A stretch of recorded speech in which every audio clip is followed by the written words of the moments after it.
Hello students, I am Suti Gupta, your maths teacher. Today we start class 10th maths, chapter 13, 13.2. बेटे please like, share and subscribe this channel. Question number 5 देखिए. A vessel is in the form of an inverted cone. Its height is 8 centimeter and the radius of its top, which is open, is 5 centimeter. It is filled with water up to brim. When lead shots, each of which is a sphere of radius 0.5 centimeter, are dropped into the vessel, 1/4 of water flows out. Find the number of lead shots dropped in the vessel. Okay बेटा, आपको बोला गया है एक vessel है आपके पास, वो कोन की शेप में है और उसकी हाइट है 8 सेंटीमीटर और वो ऊपर से ओपन है. ठीक है, उसका जो रेडियस है वो आपको 5 सेंटीमीटर दिया है. फिर आपको बोला वो पानी से भरा हुआ है ऊपर तक. जब आप उसमें लेड शॉट डालते हैं, ठीक है, लेड के शॉट्स बने हुए हैं छोटे छोटे. ठीक है, वो स्फेयर की शेप में है. स्फेयर मतलब पूरा गोल है वो. और वहाँ पे बेटा उसका जो रेडियस है 0.5 सेंटीमीटर है. ठीक है, जब आप उसमें वो शॉट्स डालते हैं तो 1/4 ऑफ वाटर फ्लोज आउट. उसमें से 1/4 जो वाटर है वो बाहर आ जाता है. ठीक है, और find the number of lead shot dropped in the vessel. तो आप बताइए वहाँ पे कितने नंबर ऑफ लेड शॉट उस पानी में पड़ेंगे जिससे 1/4 ऑफ वाटर जो है उस वेसल का कम हो जाएगा. ठीक है, तो सबसे पहले जो गिवन है बेटा वो राइट करेंगे और डायग्राम बनाएंगे. तो ये आपने बनाया एक कोन.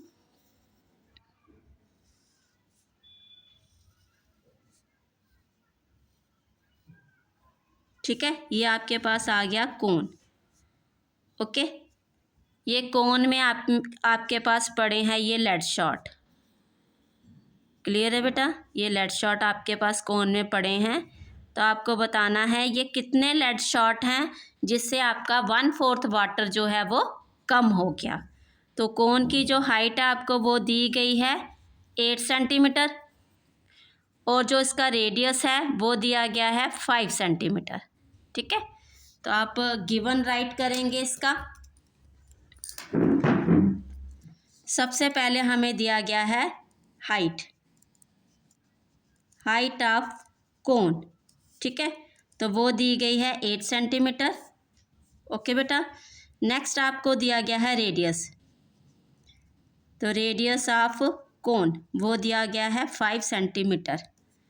ओके, क्लियर है बेटा, ये रेडियस ऑफ कोन. तो आप इसमें आर ले लेंगे स्मॉल, क्योंकि स्फेयर में भी रेडियस यूज़ होगा तो उसमें आप आर कैपिटल रखेंगे. तो रेडियस ऑफ स्फेयर में क्या है, लेड शॉट है, तो उसका है 0.5 सेंटीमीटर. तो इसको आप कैपिटल आर ले लें. ओके बेटा, नेक्स्ट हमारे पास स्फेयर का रेडियस आ गया, कोन का हमारे पास रेडियस और हाइट आ गई. अब हम लेट करेंगे नंबर ऑफ लेड शॉट. तो let n be the number of lead shot. ठीक है, जो n number of lead shot हैं वो हमारे पास पानी में है. ओके बेटा, तो नेक्स्ट हम करेंगे एज पर क्वेश्चन. ठीक है, अकॉर्डिंग टू क्वेश्चन हमें दिया गया है कितने नंबर ऑफ लेड शॉट हैं. तो आप लिखेंगे नंबर ऑफ लेड शॉट के लिए n, volume of 1 lead shot is equal to 1/4 volume of water in cone. Okay, ये इसलिए किया क्योंकि हमारे पास कितने लेड शॉट हैं. ओके, नंबर n ले लिया हमने, वॉल्यूम ऑफ 1 लेड शॉट ले लिया और 1/4 वॉल्यूम ऑफ वाटर इन कोन. ठीक है, इसको हमने कंपेयर किया. हमें n की वैल्यू निकालनी है. वो कैसे निकालेंगे हम, वॉल्यूम ऑफ 1 लेड शॉट को इससे आप वॉल्यूम ऑफ वाटर को डिवाइड करेंगे. ठीक है, तो ये आपने लिखा. तो आप वैल्यू डालेंगे अब इसकी n. तो वॉल्यूम ऑफ लेड शॉट का फॉर्मूला 4/3 पाई आर आपने इसके लिए कैपिटल लिया था, स्फेयर के लिए r³ आ जाएगा. ठीक है, 1/4 वॉल्यूम ऑफ कोन का क्या है 1/3 पाई आर स्क्वायर एच। ठीक है बेटा, अब आप इसमें वैल्यू डाल देंगे। ठीक है, तो आप देख रहे हैं यहाँ पे n है, पाई आप यहाँ पे आके कैंसिल हो जाएगा। क्लियर है, तो r की वैल्यू आएगी सिर्फ, तो आप यहाँ से आप n रखें इज इक्वल टू 1/4 मल्टीप्लाई में है 1/3 पाई आर स्क्वायर एच, अपॉन में है आपके पास ये 4/3, ये वाली आप सारी की सारी टर्म नीचे ले आए। ठीक है, पाई आर क्यूब। ओके, तो यहाँ से आप पाई से काट दिया आपने। ओके, बाकी आगे आप करेंगे। यहाँ पे आपके पास रिमेनिंग है 1/4 मल्टीप्लाई में है आपके पास आर स्क्वायर, तो आर जो है आपके पास किसका स्फेयर का वो है 0, सॉरी यहाँ पे कोन का है, कोन का है आपके पास 5, तो आप क्या लेंगे यहाँ पे 5 मल्टीप्लाई 5 और मल्टीप्लाई में है आपके पास एच है इसका 8, और नीचे आपके पास है बेटा 4/3, आर है स्फेयर का 0.5 मल्टीप्लाई में है अगेन 0.5। ठीक है, ये आपके पास है। अब आप देख रहे हैं यहाँ पे हमारे पास 5 रहेगा, यहाँ पे 5 रहेगा, 8 रहेगा, नीचे है 4। ठीक है, अब ये वाली जो वैल्यू है ये पूरी की पूरी आप क्या करेंगे, टर्न करेंगे। ठीक है, तो ये 4 वाली ये जो सारी टर्म है ये इधर आएगी, मल्टीप्लाई होगी, और 3 ऊपर जाके मल्टीप्लाई होगा। क्लियर है बेटा? ओके, तो आपका 3 यहाँ पे, इसका भी 3 पड़ा हुआ अभी है ना, ये भी 3 लगाएंगे आप, ये पड़ा हुआ आपके पास 3। ओके, तो आप देख रहे हैं यहाँ पे हमारे पास मल्टीप्लाई में होगी ये वाली सारी की सारी वैल्यू, यहाँ आएगी नीचे 4 मल्टीप्लाई 0.5 मल्टीप्लाई 0.5 मल्टीप्लाई 0.5, और ये वाला 3 जो है वो जाएगा आपके पास ऊपर, मल्टीप्लाई में ये वाला 3 आएगा ऊपर। ठीक है, कैसे बेटा, ये होता है आपके पास, ये दोनों आपके पास मल्टीप्लाई होते हैं और ऊपर वाले ये दोनों मल्टीप्लाई होते हैं। क्लियर है, तो ये हमने किया। अब आप इसकी कटिंग करेंगे, 4 2 ज़ा 8, अगेन ये 2 1 ज़ा 2 और ये 2 4, 5 आपने ये काटा, बट यहाँ पॉइंट है तो इसका 10 आएगा, ये भी काटा आपने तो ये 10 आएगा इसका पॉइंट का।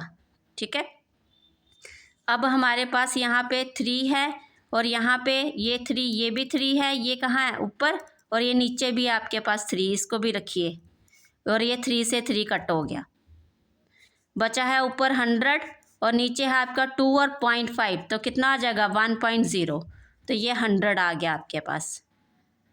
ओके, क्लियर है, तो लास्ट में आप लिखेंगे hence number of lead shot कितने आए आपके पास 100, तो ये आंसर आ गया आपका। तो आपके पास नंबर ऑफ 100 लेट शॉट है जो पानी में है, जिससे आपका 1/4 जो वॉल्यूम ऑफ वाटर है वो कम हो रहा है। ठीक है, ये आ गया आपके पास 100 लेट शॉट। क्लियर है बेटा? तो अब आप नेक्स्ट क्वेश्चन करेंगे 6 वाला। क्वेश्चन नंबर 6 देखिए, a solid iron pole consist of a cylinder of height 220 centimeter and base diameter 24 centimeter, which is surmounted by another cylinder of height 60 centimeter and radius 8 centimeter. Find the mass of the pole given that 1 centimeter cube of iron has approximately 8 gram mass. Use pi is equal to 3.14.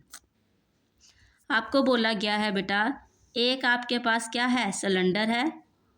ठीक है, इस cylinder की आपको height दी गई है 220 centimetre, base का diameter आपको दिया गया है 24 सेंटीमीटर, और आपको बोला गया है इसके ऊपर सुरमाउंटेड अनदर सिलेंडर, तो ये इसके ऊपर आ गया सुरमाउंटेड अनदर सिलेंडर। इसकी हाइट आपको दी गई है 60 सेंटीमीटर और रेडियस दिया गया है अब इसका 8 सेंटीमीटर। ठीक है, तो आपको फाइंड करना है मास ऑफ पोल, और आपको ये भी बोला गया है 1 centimetre cube of iron mass, iron का जो मास है वो है 8 ग्राम, और आपको जब टोटल मास आएगा उसका बताना है कि आपके पास कितना टोटल मास हुआ। ठीक है। तो सबसे पहले जो गिवन है आप वो लिखेंगे। आपको दिया गया है हाइट ऑफ, सबसे पहले आप लिखेंगे height of lower cylinder part, ठीक है। तो वो दिया गया है 220 सेंटीमीटर। इसके लिए आप एच कैपिटल ले लें। रेडियस दिया गया है आपको, डायमीटर दिया गया है बट आप रेडियस लेंगे। रेडियस ऑफ लोअर सिलेंडर वो है आपके पास 12 सेंटीमीटर। अब आप रेडियस लेंगे अपर सिलेंडर का। Radius of upper cylinder, cylindrical part लिखो, सिलेंडर लिखो, नो प्रॉब्लम। 8 है बेटा यहाँ पे, 8 सेंटीमीटर हाइट। इसके लिए आप स्मॉल और ले लेना। Height of upper cylinder part वो है आपके पास 60 सेंटीमीटर। अब आप करेंगे टोटल मास निकालना है तो दोनों को आप प्लस करेंगे, ठीक है। तो आप लिखेंगे volume of pole is equal to volume of lower cylinder plus volume of upper cylinder is equal to बेटा सिलेंडर का फॉर्मूला पाई।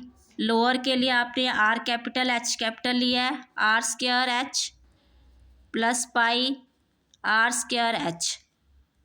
पाई कॉमन ले लीजिए, 3.14 आपको पाई दिया गया है। आर जो है लोअर के लिए वो है 12 मल्टीप्लाई 12, एच है 220 सेंटीमीटर में ही है सब। आर नीचे के लिए हमारे पास 8 मल्टीप्लाई 8, एच है हमारे पास 60। आगे आप इसको सॉल्व करेंगे 3.14, ये हमारी पूरी वैल्यू आ रही है कितनी, 144 मल्टीप्लाई 220 64 60। आगे आप यहाँ पे करेंगे 3.14, हमारे पास 144 220 को मल्टीप्लाई करके 31680 आया, प्लस 64 60 को मल्टीप्लाई करके 3840 आया, और यहाँ पे 3.14 इन सबको आप प्लस करेंगे 35520 आया। अब आप इसको मल्टीप्लाई करेंगे 11111532.8 आया बेटा। ये टोटल हमारे पास वॉल्यूम आ गया।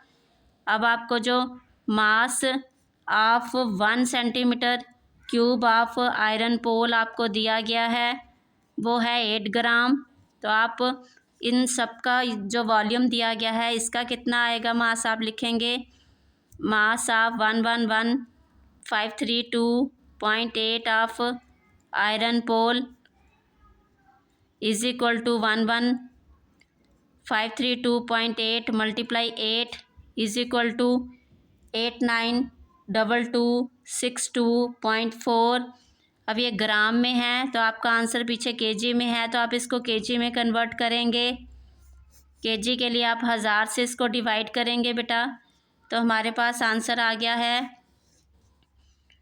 892.2624 केजी। तो लास्ट में आप लिखेंगे बेटा हैंस मास ऑफ आयरन, ये लिख दिया आपने, ठीक है। Okay, thank you.